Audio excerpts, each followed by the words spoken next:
Dear Lola Isidra, this happened less than a week ago. Work from home mga ang trabaho, at during in my first lunch break, usually umiidlip ako. Panaginip ako at sa aking panaginip, ako ay isang pasyente sa isang ospital. Maliwalas ang panahon nun at umaga. Hindi ko alam kung bakit, pero andun ako at nakahiga. May mga nakita akong makilala ko dun.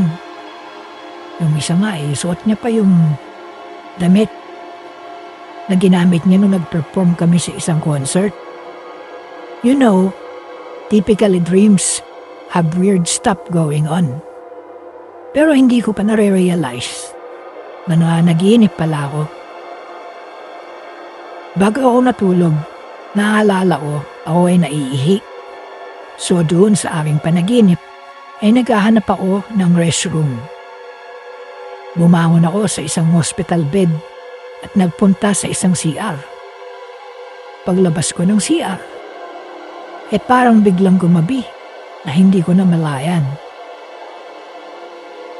Tapos yung hospital na bagong-bago at maliwalas ay bigla namang naging madilim at mukhang abandonado.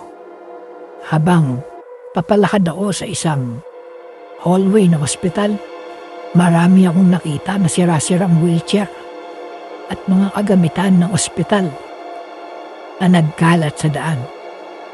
Pero tumiretso pa rin ako habang hinahanap ang daan palabas. Ang dilim na sa ospital nun at ang mga ilaw ay biglang kumukurap-kurap at naging nakakatakot na talaga ang vibes sa paligid ko. Tapos nagsimula ng nanikip yung dibdib ko. Hindi ko na alam kung bakit, pero bigla akong kinakabahan. Sa paglalakad ko, may mga nakasalubong akong mga batang marurusing. Parang mga taong grasa at mukha silang mga namamalimos. Habang papalapit sila sa akin, bigla akong napansin na wala pala silang mga mata. Natakot ako at tumakbo palayo.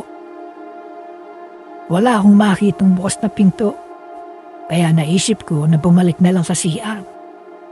Pagpasok ko sa pinto ng CR, kinandado ko ito at pumasok naman ako sa cubicle na inupuan ko kanina. Kinandado ko rin ang pinto nito. Maya-maya pa ay narinig ko na ang mga kalampag nila sa pinakapintuan na CR. Pilit nilang binubuksan. Nagdarasal ako nun habang nakaupo sa inidoro. Hanggang sa biglang narinig ko ang malakas na hampas ng pinto ng CR. Na kahit hindi ko ito nakikita, ay alam ko na nabuksan na nila ang pintuan ng CR.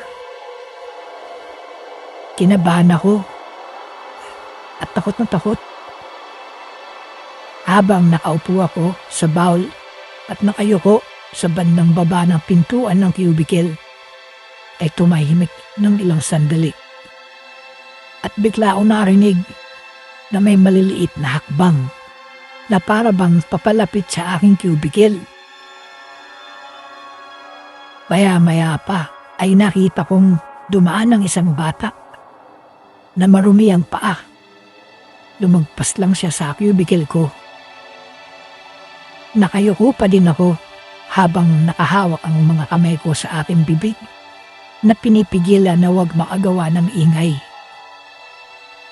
Biglaang bumalik ang bata sa tapat ng cubicle ko at humarap ang mga paa nito sa tapat ng bowl. Sa takot ko ay napasandal ako at napatingin sa itaas. Laking gulat ko na lahat sila ay nasa itaas ng cubicle at nakadungo sa akin.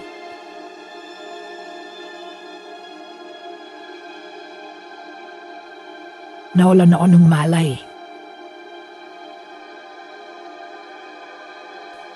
At nang magising ako, ay nasa hospital bed na raw ako habang nakikita ko ang mga bata sa bintanang salamin sa labas ng kwarto. at pilit nilang binubuksan ng pinto ng kwarto para makalapit sa akin.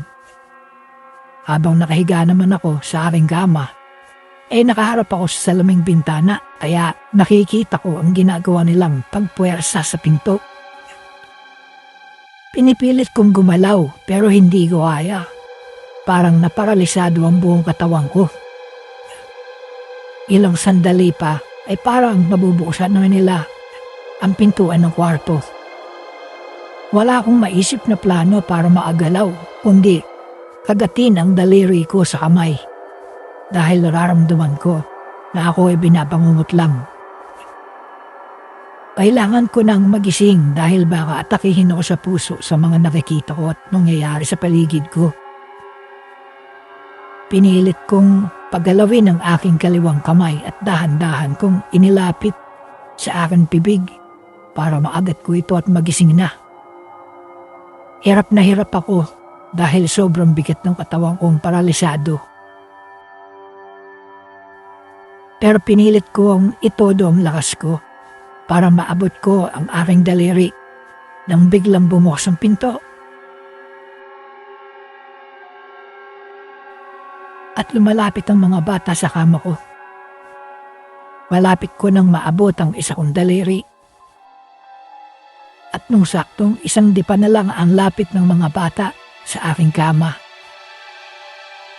ay nasa bibig ko na ang aking kaliwang hinlalaki. Unti-unti kong pinilit ibuka ng bahagya ang aking bibig. At kinagat ko ang aking daliri. Bigla akong nagising na nag-aalarm yung phone ko. Tapos na yung break ko. Naghahabol ako ng hininga. Mukhang nag-sleep paralysis ata ako. Sender, Nelia ng Makati.